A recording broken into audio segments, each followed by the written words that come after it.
I'd like to just start out with a scripture right away to kind of set the tone for this. Let's turn to Genesis 1:26. It's just one verse, and I think it's very familiar. Genesis 1:26. Then God said, "Let us make man in our image, according to our likeness. Let them have dominion over the fish in the sea, over the birds in the air, over the cattle, over all the earth, and over every creeping thing that creeps on the earth." What we see here is that God said He made us, you and I, in His image. My title today is Building a Strong Family of God. To create as God is creating us in His image, to create as we learn to produce offspring, to be or have the opportunity to be born in the family of God.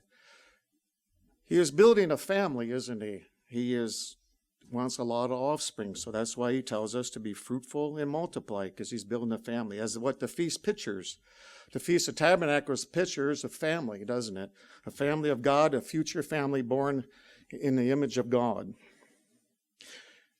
John 1, verse 12, it says, "But as many as received Him, to them gave His power to become the sons of God." We see here sons, offspring being born into the very family of God. Then I would like to turn to Romans 8, verse 15.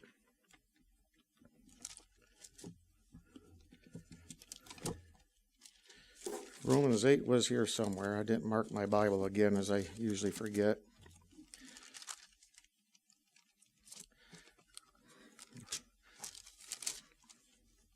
Boy, there it is. Romans 8:15, sorry about that. Romans 8, verses 15 through 17. It says, "For we have not received the spirit of bondage, again, to fear, but have received the spirit of adoption." That's a critical word. The Spirit itself bears witness with our spirit that we are the children of God. And if children, then heirs, heirs of God and joint heirs with Christ. If so, be that we suffer with Him, that we may also be glorified together. Wow, there's a lot in those scriptures, isn't there? We're going to be just like Jesus Christ is, and just like His Father. We're going to be glorified, and just as like the brightness of the sun. This is the plan that God has for us, or part of His plan, being born into His family. You know, we can't turn there because there's a lot of verses to it, but you can look also in 1 Corinthians 15 sometimes. We are all familiar with that. So we're not going to be in this corruptible body anymore. We're going to be changed from corruption to incorruption, from this physical mortal to immortality. Brethren, we are brothers and sisters in Christ. We are God's family. Yes, we may be physical, but we need to be practicing being one family. Not only practicing, truly be a family, the family of God. We are now to grow as a family, doing these things as families do. We know that in some scriptures it shows the apostles going from home to home, breaking bread, fellowshipping, sharing time in their food and their sustenance with one another, spending time sharing a meal. And of course, if a meal isn't available, maybe just a cup of coffee. This maybe could be more like a hospitality or a hospitable sermonette, but to do these things, we draw closer, won't we, if we're communicating with one another, visiting with one another. That's one thing I enjoyed about the feast this year. We did a lot of visiting, and we were able to get to know people more, get to know their needs, get to know more about our prayer list to be increased. Because if we're not together, how are we going to build that bond? The word brother in Strong's in G1 means as a connective particle, a brother literally or figurative, and one more, and the womb. Don't know if you thought about that as being the womb, brother being in the womb, but we are in the womb. We are spirit. God's Spirit is with our spirit. You know, where it said years ago, we are as an embryo, spiritually growing in the Holy Spirit, waiting to be born into the family of God. We my family, are to be closer than ever before, even closer than our own blood relatives. We're a whole separate kingdom, a whole separate family than what we have been brought up with from our physical family. So I know there's times where we may have to give up on some of them if it calls for it. As I know my brother has given up on me because of church. So there's other relatives who don't want anything to do with the church. So we have to be willing to be a family within ourselves. And if it means that we have to allow that to go, then we must, because they will be called someday. They'll be in God's kingdom. I firmly believe that.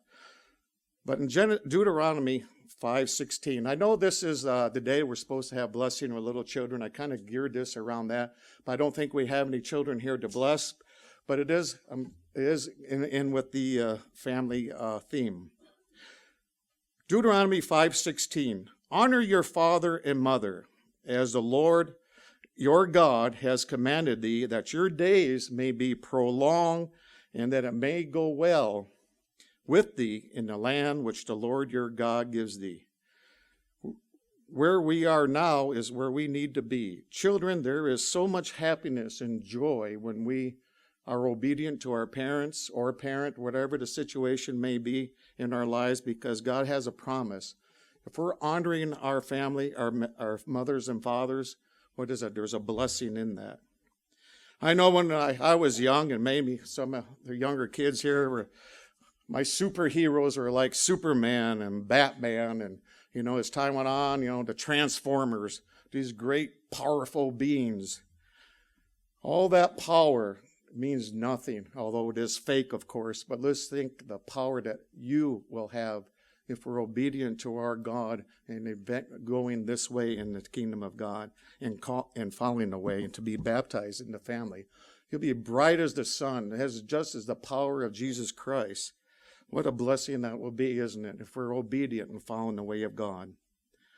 Brethren, this is the Sabbath that we have, the blessing of, I just said that. I got ahead of myself in my notes. We need to pay attention to the little children. Children have wonderful attitudes.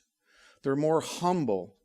They seem to be more forgiving. Sometimes us adults, we kind of about ready maybe to punch someone in the nose instead of, going up and give a hug or something like a little child may. And there's no differences in color of skin with young children. There's no racism. There's children that just have a way about them. And that's what Jesus brought in the scripture.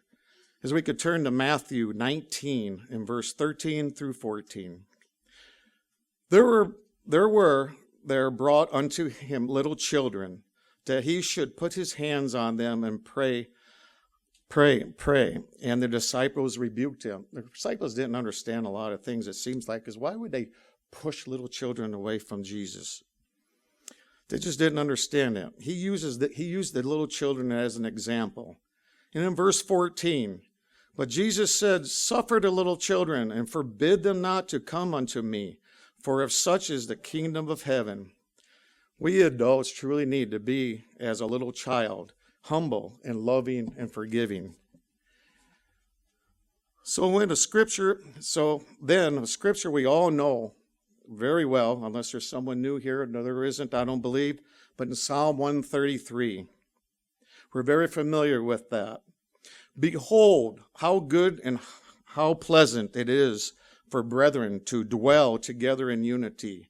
It is like the precious ointment upon the head that ran down upon the beard of even Aaron's beard, that went down to the skirts of his garments, as the dew of Hermon, and as the dew that descended upon the mountains of Zion. For there the Lord commanded a blessing forevermore.